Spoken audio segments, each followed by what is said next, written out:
This interview today is absolutely going to be fantastic. All the way from Marrakesh, in a beautiful setting that you have, and Acosphere for once is not broadcasting from London, but broadcasting from Dakar, Senegal. My country. Your country, absolutely, absolutely. So let's get started. If you're ready, Meryanne. Yes, with pleasure. Fantastic, fantastic. Senegalese, West Indian, and French. Grew up until 12 in Moscow, then London. Parisian until she discovered Marrakesh. Listen to this. Former Parisian lawyer, self-taught interior designer, boutique hospitality pioneer and cultural entrepreneur, author, consultant, land developer, and the list could go on. Lawyer, member of Paris Bar, winning lawyer of Prix des Secrétaires de la Conférence, a coveted award. Self-taught interior designer, her first design project was a private property in Marrakesh that she turned into an innovative boutique villa rental concept, which won the Harpers and Queens Best Private Villa in the World Award in 2002, ladies and gentlemen. Mason, Germany's iconic 3-century-old porcelain company, commissioned her to design a collection, making her their first foreign female designer and first Black designer. She entitled her collection Jardin de Marrakech. Boutique hospitality pioneer, as the Wall Street Journal Europe wrote in 2002, Mrs. Loum-Martin was the first one to create a new type of tourism that appeals to affluent Western society. She contributed enormously to the style of Marrakesh. For her second project, she restored an old riad in the Medina of Marrakesh, transforming it into a concept store that made the cover of Amex Departures magazine with the title, The Essence of Chic. She then built and designed Marrakesh's first boutique hotel where the gardens are as important as the interiors. You must travel there and see it. You must visit it. You must stay over. It is amazing. She develops projects rooted in cultural heritage, design, and conservation. Her work had extensive features in international magazines, including the Wall Street Journal, Architectural Design Digest, French Vogue, Italian Vogue, British Vogue, German Vogue, Condé Nast Traveler, Elle Décor, Côté Sud, New York Times, Town and Country, Forbes, Vogue France, Germany, Italy, Australia, Holland, and Russia. She is featured everywhere, ladies and gentlemen. A cultural entrepreneur. Years ago, she started organizing cultural events, hosting literary weekends and creative writing workshops led by the likes of William Dalrymple, Esther Freud, or Alan Riding. Hosted and conceived events celebrating the creativity of the African diaspora in literature, cinema, and entrepreneurship. Director of the Federation Air, African European Renewable Energy, a German-based wind farm developer in Morocco, with a mission to create sustainable tourism initiatives in the coastal region of the wind farms. The foundation is in the process of paperwork and constitution. Meryanne Loum-Martin, our guest today, is also a writer of the beautiful, beautiful book. I have mine. Go get yours. Inside Marrakesh. So welcome, Meryanne Loum-Martin. We are delighted to have you here today. Well, thank you, Gilles, for inviting me. I'm thrilled and honored also to see your face as a friend there in front of me. I want to say hello to Marianne, Adele, and all the people I see here who are coming. Thank you, all of you, for joining. Thank you. Let's get started. Yes. All right. So your career, as your CV proves, has had some interesting turns. You started as a lawyer, and you are now on another wonderful chapter of your life. as a serial entrepreneur and the owner of a marvelous luxury boutique hotel. What is your story, Meryanne Loum-Martin? Well, I think, Gilles, that my story is the story of a child who had the immense pleasure, love of an extraordinary mother who taught me since I was a child to be extremely aware of everything which was happening all the time. And this became a constant source of inspiration. From the age of 7 to the age of 10, we were living in Moscow under the most hard communist era, Khrushchev and Brezhnev.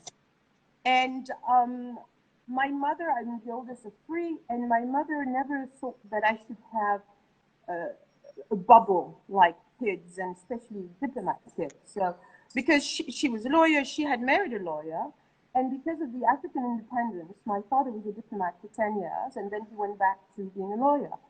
And she would say all the time, it's extraordinary. It wasn't planned at all. So I need to learn everything about this experience.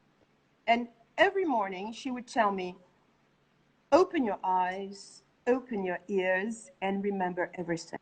And I think that this is something which has totally driven my life, because wherever I would go, I would be absorbing everything, and everything becomes a source of reflection and a source of inspiration. So I would say that, you know, this kind of curiosity for life, for people, for countries is something which is, I think, totally the leading path that I've been following. And this is also why probably I had such a diverse career. Quite an amazing journey. Could you kindly share in this journey 2 or 3 anecdotes that were challenges or opportunities or both that stood out and really helped you be who you are? Well, I think there were more challenges. So imagine I'm a lawyer in Paris, everything goes well, but my deep inside of me, I had this immense frustration that I'm not an architect. Because first went to architecture school, had my baccalaureate quite young, and imagine, since I was probably 12, I knew that I was going to build and design. This was my total obsession.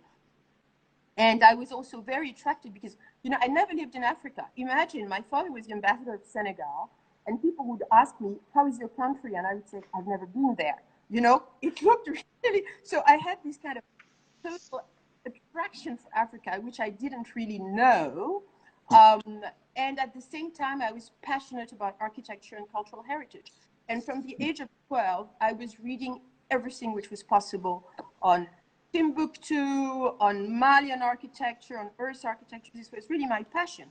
So imagine I went to architecture school at the Beaux-Arts, and I'm 19, I have 3 years of university behind me, and I cannot pass. I'm a total failure because I'm bad at math and physics. When all the creative, you know, subjects were doing really well, but you need math and physics. And we all know that the French system can be extremely rigid. So, you know, suddenly all my dreams are just collapsing in ashes. And I discovered Marrakesh later, and I had the opportunity, as I was a lawyer, on the side to do a property and then to turn it into a business. So the challenges are, when you are not thinking in the box, but you are surrounded by people who think in the box, it is very difficult. I will give you 2 examples. One, at some point when I was developing this property, I wanted to have finance. And I had someone from a bank come to visit the property, and I explained to him what it was going to be. And he he did this horrible rapport, and I didn't get a penny. And he told me, why would you think that people would want to stay in a small place when they can stay in a 200-bedroom hotel? And I understood that there's part of the corporate world totally disconnected to creative minds, to the reality of the taste of the people. So I had to do it on my own differently. And then this property not only won the best villa in the world award, but it's at the origin, like CNN said, of all the boutique trends in America. So apparently this idea, and I opened in '89, has led to 1,800 establishments. And can you imagine for a developing country what it means in terms of work and jobs? So I would say that is one anecdote about how people thinking in the box can be a real hurdle for countries like ours. The other one was, I was not always there, but one day there were some guests, and one guest left a letter to me saying, I just spent the most extraordinary week of my life, and here's my contact. I have just been named the head of an important bank here, and if ever you want to do a project, come and see me. So when I stopped when I stopped the idea of developing an extraordinary experience through a villa rental, and I wanted to do a small hotel because the other business was doing so well without any help of any banks. They were just getting the money I was of my business. I thought this business has been so successful that of course it's going to be easy to find finance. And none of the banks which were, working with us accepted, because again, I was asking them to think out of the box. And they told me, oh, why do you think you've been okay with this villa thing that you have developed, but how do we know that you know anything about hotel? And I explained to them that I had an incredible captive audience and that I was sure to have a very good rate of occupancy. Nothing. And by miracle, I remembered this letter. And by miracle, I found it because it was 2 years later. And I called this gentleman, and he said, of course, I'm coming next week to Marrakesh, because he was based in Casablanca, and I would like to see you. So I came. He was surrounded by his various managers of his bank. I explained my new project where I am now. And he said to his colleagues, gentlemen, if there's someone who knows what he's talking about, it is this woman. So we will look at the figures and we will find it. And this is how, so it was just two things, because these opportunities, one didn't get it at all, and the others didn't get it, no, but because this person had experienced what I was talking about, by miracle, I could be financed. So, the challenges are constant when you're a free spirit, constant.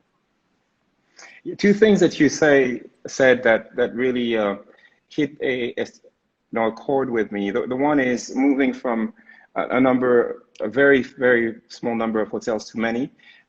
We were from 94 to 97 in Egypt, and we saw the same thing happening in Sharm el-Sheikh.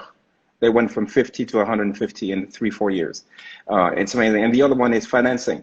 Financing for entrepreneurs and for a project like yours is so difficult. And it's amazing that you found somebody who really understood you. So one thing you do, and you do really well, is public speaking. Tell us a little bit about where you're getting the confidence from, and why are people listening to you when you speak publicly? Well, first of all, it's very kind to say that people are listening to me. They are. I think that it comes from the fact that I was always a minority everywhere. I'm always the only Black person everywhere. Now, sometimes a little less, but sometimes I'm the only woman, and on top a Black woman, and very often I'm the only Black person. And since school, and so I think that it's just the way to speak, the way to you know, I really don't know the answer to this question. I think it's totally natural, but it comes from the fact of having always been a minority and wanting to get things done. So you have no choice, you know? Yeah. So, you know, the challenges bring the best out of you. Really, that's in different words. That's what you're saying.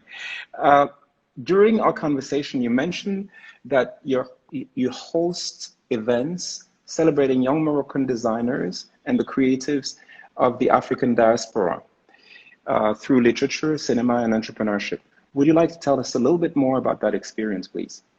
Yes, so what happened is that, well, I haven't hosted young Moroccan designers for a while, but when I did it, it was a big success and it really encouraged me to continue. So I created and hosted at the hotel something called Africulture. And the idea came to me because I realized that I am constantly between many circles, you know, Europeans, French, English, French-speaking Africans, English-speaking Africans, African-Americans, Germans. And I realized that very often there's no socialization very much between all these circles.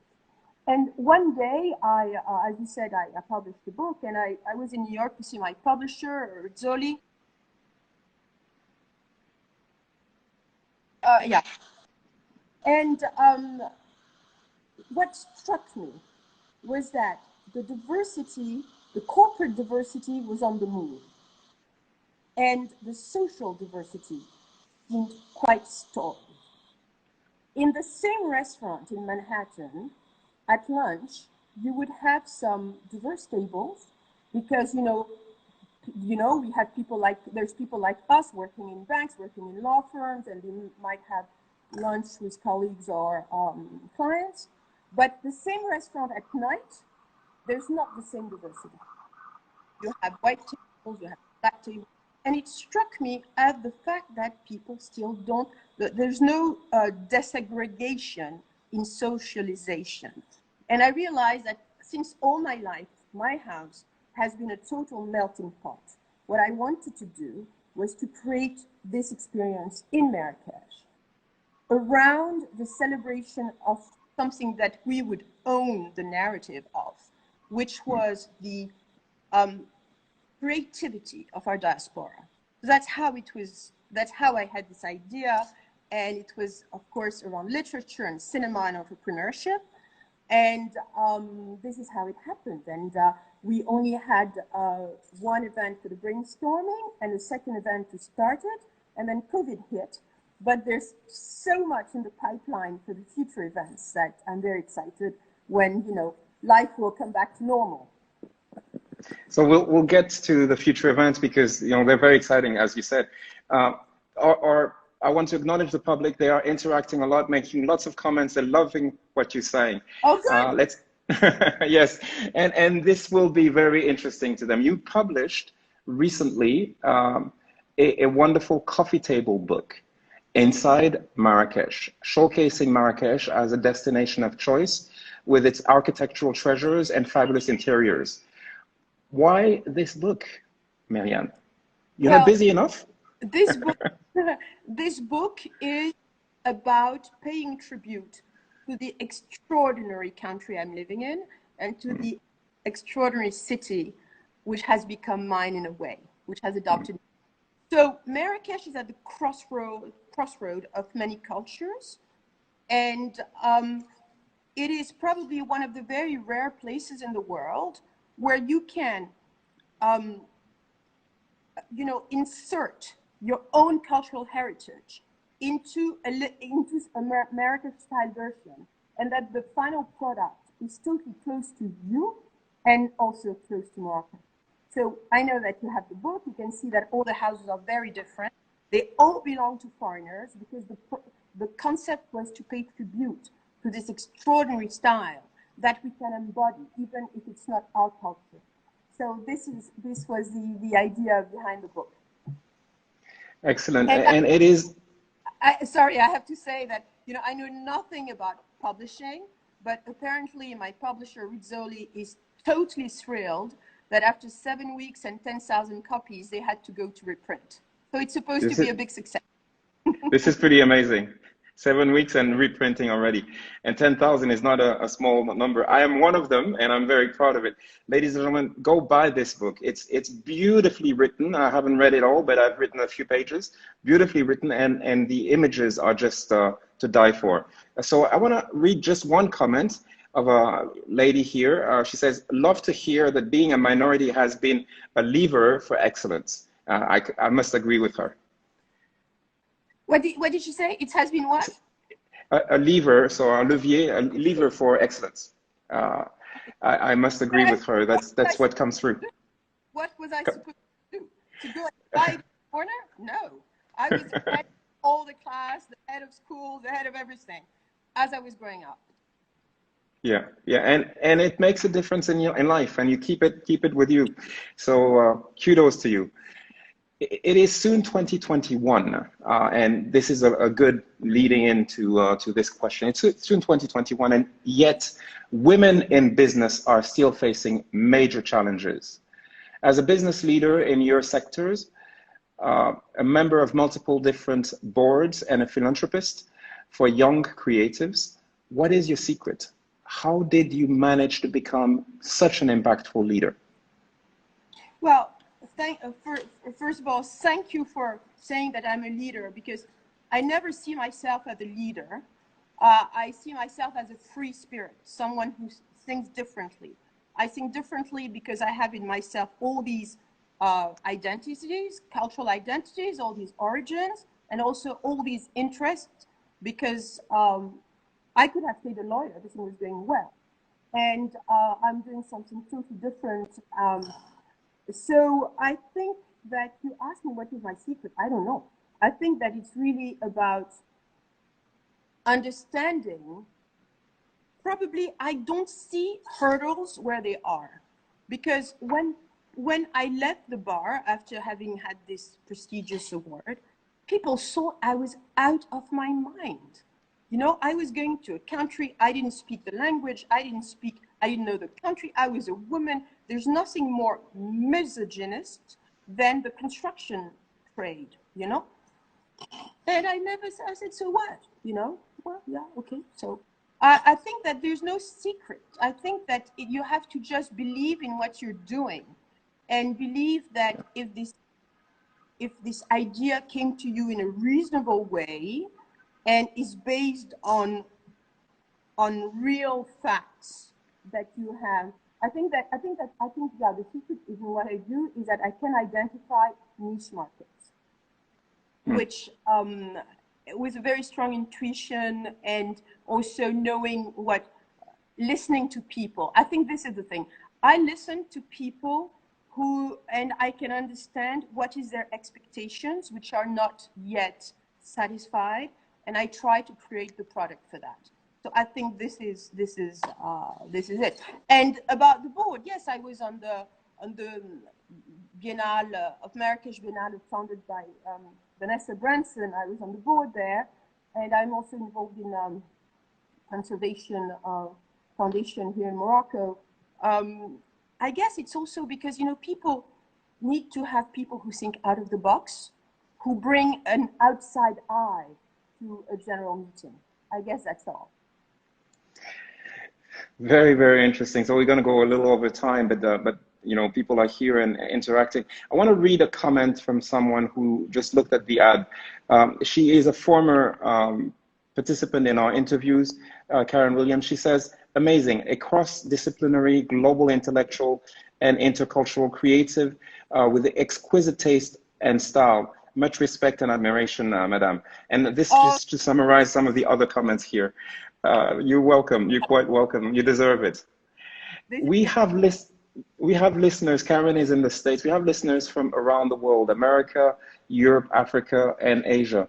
What advice would you give to those among them who are aspiring to get into the hospitality or interior design careers line of business? Well, first of all, it depends on their age and where they are in their life. When I switched, it was not difficult for me because I always had a foot in design. By coincidence, the parents of my friends in London and in Paris were, you know, very involved in art dealers or collectors. And so for me, it was very smooth. I was just, let's say, turning into a business, a social circle I was in a way, you know? So it was not, oh my God, I'm changing world. It's not like if I was trying to become a medical doctor. I think so. If people are further in their career, I would say that they really have to see how they can change without taking any risk. So it can be, you know, finding a young entrepreneur who needs finance and helping, but I don't know if it's something that I would advise to people to do, to change career, if there's no reason to do so, you know. I said I'm in a cas particulier, you know. If it's young people, they have to train their eye first, because if you want to be in boutique hospitality, I would say taste, culture, and design is very important. Understanding cultural heritage of where you're going to do it is very important. If I was young, I would love to do boutique hotels all over West Africa, because I have a zillion ideas about urban culture that is not integrated into hospitality. So a young person, imagine this young person who's having a corporate job and who's dying to move into hospitality or design. You have social media, which we didn't have when I was your age. So I would try to create a virtual brand, like an Instagram, and try to create a community to see if what I like is shared by other people. And I think it would be a safe and free way to make sure that your ideas can be turned into a business. But, you know, it's always, you know, you have to evaluate the risk of what you do. Huh? Very good, thank you. And the last point is a really word from a wise person. You have to evaluate the risk of what you do. You've begun operating in the sustainable land development sector recently. What does this field represent for you in your current sector of work? And how do you continuously learn? You keep, you know, finding novelties and learn. Well, it's not new for me. It's not new in my life, because for you know, my husband has been into environmental matters forever, and he founded the Global Diversity Foundation, and it's all about sustainability of culture and of biodiversity. So it's once more, it's a part of my life which is growing into a business approach. We have always been into growing our own food, for example, avoiding pesticide, avoiding polluting, avoiding waste. So right now, I think that what is really important is, especially in the boutique hospitality business, because already when you want to go boutique, it means that you're not interested in being in a hotel of 200 bedrooms, which I think are, don't get me wrong, it's fantastic that we have 200 bedroom hotel, because we need to have convention, we need to have a lot of things. But when you want to be connected to the culture, you need to be in a men's size hospitality scale. So from the moment you take this initiative to go boutique, the experience has to go everywhere. And then you have to be also sustainable, because not being sustainable is destroying everything. And we won't have any environment, and then we won't have any culture, and then it's terrible. So I think it's a matter of individual ethic to be sustainable. And because it's a matter of individual ethic, just like you're honest in your business, you are going to bring your individual ethic in the new business that you develop. So it is true that in all the new projects I'm doing, sustainability is the first thing that is included. On a human resource level, because we are very concerned about creating lifelong opportunities for people who didn't go to what we call Western type education.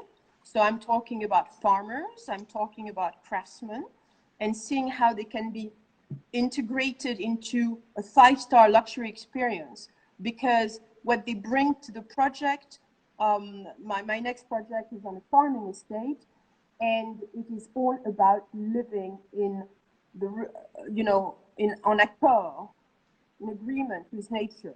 And so there's a lot of craftsmen working with us because we are building in earth and we're using natural things. And there's a lot of farmers who are going to be working with us because it's going to be a farming estate and we're going to eat the food grown on the land.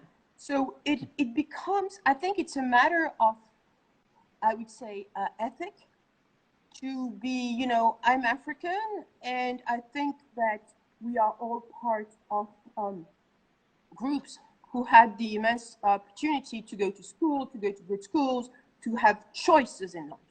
And there are a lot of people who don't have choices.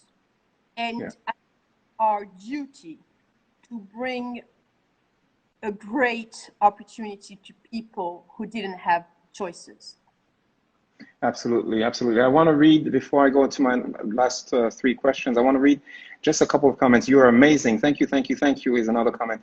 I absolutely adore you. Thank you for sharing your story and lessons with us. It's a dream of mine, of all time, to visit and stay with your hotel. So you've got a lot of fans today. What tips about public speaking and leadership would you give to our listeners, to our audience, please? Well, this is a question I should ask you, Gilles, because you're the specialist of that. So at my humble level, what I would say, you probably have 2 types of people. People who are passionate about things or who have some passions in life. So they should try to only talk about things which are going to make them really vibrant. And those who don't have passion, I think that a way to gain confidence is to only talk about subjects that you really master. Because you imagine if you talk about something and you're afraid about possible questions, it's going to show on your body language, it's going to show everywhere that you're not confident. So this would be my two advice, Absolutely. Now, speaking to your younger self, with the knowledge that you have now, currently, that you have accumulated over the years, what 3 essential advice would you give yourself to start your career? Well, I think that it all wraps really in one. Never stop following your dream. Even if you're in the middle of something which looks totally away from your dream. Well, of course, I'm talking for myself. I'm not giving a general rule because everybody has different situations. But in my particular situation, as I was telling you, when I was 19, I went through a very difficult time because I thought I was a total failure because I could not do what I knew I was here to do, which was to build and design. And because of this, the French academy system, I could not do this. So it always stayed. I always, after going through this really difficult moment, so I went to law school, I became a lawyer, I did the various things, but it always stayed as my goal. One day I will be doing this. And America gave me the opportunity to do this. And right now, I'm working with 2 absolute phenomenal gurus of architecture, which I would probably never had even met them if I had become an architect. But because I had probably such this diverse path, so I have this piece of land, and where I'm going to do a sustainable project, dreaming about for 12 years. And one day I met, there's two architects in the trade of hospitality who are world famous in our trade. They have done phenomenal hotels on the planet. And I meet one of them, and he tells me, "Oh, I've heard that you have a..." So we chat, and he tells me, we didn't meet at all to talk about work, but he tells me, "I've heard you have a piece of land, and what are you going to do with it?" And I told him, I described to him everything, what was my dream, you know? And at the end of our conversation, he tells me, "Well, I would like to be your architect." And I told him, "Look, this is very kind. I'm very honored, but I don't have the means to work with you." And he told me, "This is the project of my dream, and I'm very happy to do the drawings in sweat equity." So he's my partner in the project. And wow. this is, and I mean, it's something that which could never have happened if I was a young architect. Well, I wouldn't be young at my age, but if I was an architect in a firm. Now, the other project, which is going to be a project much more cultural and linked to agriculture, same thing. I met a philosopher who is specialized in museums and culture. He's commissioned to expand the Rockefeller wing at the Metropolitan in New York, and he's doing the most extraordinary museums in the world. And I was just telling him, you know, on this piece of land, I would love to do something like this. And he said, "So what about? Of course, we should do that." I looked at him and I said, "I don't have a penny." And, you know, he's like super important. And he said, "I love your idea, and I'm sure we can raise funds to do it." So we're doing it, you know? So, wow. And these two men, he was trained by Tadao Ando. I mean, both of them are phenomenal architects. And so to come back to your questions, never stop following your dream, because I understand now that probably I get along so well with them because I have had all these paths, you know. I'm not the average person who only did one thing all her life, and then we create a very creative partnership. Yeah. Amazing. I want to read a few more comments. It's so inspiring what you're saying. What a story, so rich, so impressive, and so inspiring. Thank you for sharing. Bravo pour cet exemple et cette énergie. Your energy really transpires through the whole thing. The magic of dreams. You are so inspiring, another comment says. So we have to come to an end. We've gone beyond the 30 minutes, but you know, we were just riveted by everything that you have to share with us. Any final messages? Yes.